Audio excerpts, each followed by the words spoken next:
Hey everybody, my name's Samuel Grayson. I'm 103 years old. I've lived through 3 wars, 2 centuries, and more days than I ever wanted to count. Days I wasn't sure I'd make it through. I'm standing here today not to brag, not to get applause, but to tell you a story I've carried in my chest for damn near 100 years, heavy as a rock I can't put down.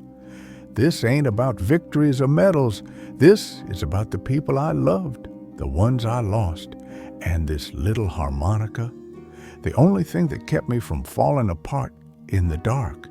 Have y'all ever wondered what keeps a man going through war? Luck? Guts? Or just some cruel twist of fate that says it ain't your turn yet?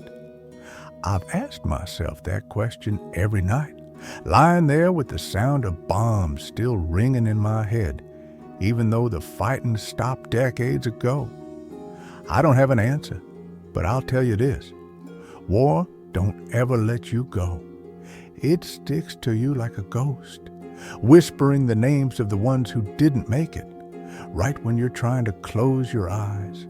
I'm here to share a piece of that with you, not to make you cry, but so the brothers I lost, the ones who never came home, can live again through what I say. I was born in 1922 in a little nowhere town in Tennessee. My dad worked the fields. My mom taught music in our creaky old house. When I was 5, she handed me this harmonica and said, "Sammy, music's where you put the hurt that nobody else gets." I had no clue it'd end up being the only thing keeping me sane. Then 1941 hit. I was 19, barely old enough to dream about a quiet life. When Japan bombed Pearl Harbor, they yanked me out of my daddy's field, shoved a rifle in my hands and said, "You're a soldier now." I'd never been past Tennessee, never thought I'd have to kill a man or bury my friends in dirt that wasn't home. My unit was 6 of us, and we were family, not by blood, but by the nights we spent shaking in the same trenches.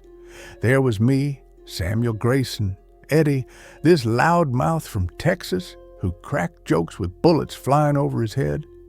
Jacob, the oldest, quiet but solid as a rock, the kind of guy who'd die for any of us. Leroy, an 18-year-old kid with bright eyes and a dream of flying planes.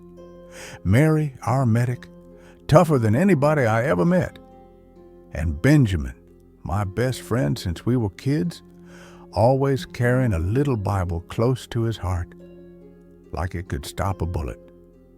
They shipped us to the Pacific, and war wasn't anything like I pictured. It wasn't some grand battle from a book. It was the stink of blood in the air, screams drowned out by bombs, days I forgot who I even was. Eddie was the first to go. We were at Guadalcanal, hunkered down in a bomb crater when a sniper's bullet went clean through his skull. 1 second, he's laughing, talking about the girl he loved back home. The next, he's down, blood mixing with the mud. I held him, yelling his name, but he couldn't hear me. I sat there, hands sticky with his blood, and that's when my heart broke for the first time. Jacob didn't last much longer. A grenade landed near Leroy, and Jacob dove in, shoved the kid out of the way. He didn't even get a chance to say goodbye before the blast tore him apart. Leroy lived, but he never forgave himself. He sobbed over Jacob's body, calling him brother, even though they'd only known each other a few months. Mary, the one who patched us up with steady hands, didn't make it either. She was dragging a wounded guy out of a trench when a shell hit. I ran over, but all that was left were her torn-up boots in the dirt. I dropped to my knees, clawing at the ground like I could dig her back up. World War II ended in 45. I went back to Tennessee, but I wasn't me anymore. My mom hugged me, crying tears of joy, but I just stared at her like a stranger. I couldn't sleep, couldn't smile. My dreams were full of gunfire and the faces of Eddie, Jacob, Mary. I thought I'd made it through hell, that I could start over. But then 1950 rolled around and the Korean War dragged me back. I didn't want to go, God knows I didn't, but I couldn't say no to the call of new brothers. In Korea, I met Daniel, a young guy with a voice that could melt the cold. He'd sing Southern folk songs every night, like music could chase death away. One night, we got ambushed on a frozen hill. Daniel went down right in front of me, blood spilling red on white snow. I dragged him to cover, pressing my hands on the wound, but the blood kept coming through my fingers. He grabbed my hand, barely breathing, and said, "Sam, play something for me." I pulled out my harmonica, hand shaking so bad I almost dropped it. I played Shenandoah, the song he sang every day. He smiled, eyes fading, and when the last note hit, he was gone. Vietnam was the last time I picked up a gun in '67. I was 45, too old for this, but the Army still needed me. I led a bunch of young kids through rice paddies and jungles where the heat drove you crazy and the enemy hid in the shadows. One of them was Jimmy, a boy from Alabama with a shy smile and a family photo in his pocket. One day, we walked into an ambush. Jimmy took shrapnel, collapsed in the middle of a field, blood soaking the dirt. I crawled out, bullets whizzing past my head, and pulled him back. He held my hand, gasping, "Mr. Sam, I'm scared. Don't leave me." I stayed, cradling him, playing my harmonica as his breathing slowed. He looked at me, whispered, "Thank you," and closed his eyes. I lost them. Eddie, Jacob, Leroy, Mary, Benjamin, Daniel, Jimmy, and hundreds more I can't even name. Each one took a piece of my soul and left it on those battlefields. I came back from Vietnam with this harmonica and a heart that don't work right anymore. I live alone in my little Tennessee house, no wife, no kids, because I couldn't let anybody in after losing so much. Every night, I sit in the dark and play for them.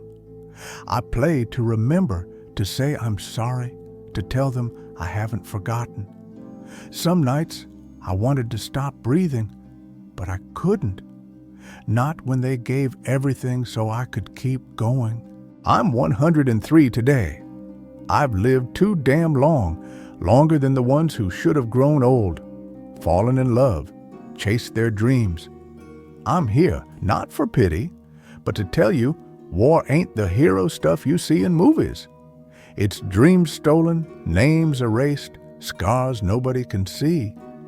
I'm here to keep my promise to them, to Eddie, who laughed till the end, Jacob, who died for his brothers, Mary, who never gave up on anybody, Benjamin, who prayed in hell, Daniel, who sang through the blood, Jimmy, who just wanted to go home. Tonight, I'm gonna play one more time, not for me, but for them. This is Danny Boy, a song I heard a soldier sing before he fell in Korea. I've played it hundreds of times in the dark, but this time, I want you to hear it. I want you to feel their pain, their love, their sacrifice. If your eyes sting a little, think of them, the ones who never got to stand here, who never got to tell their own stories.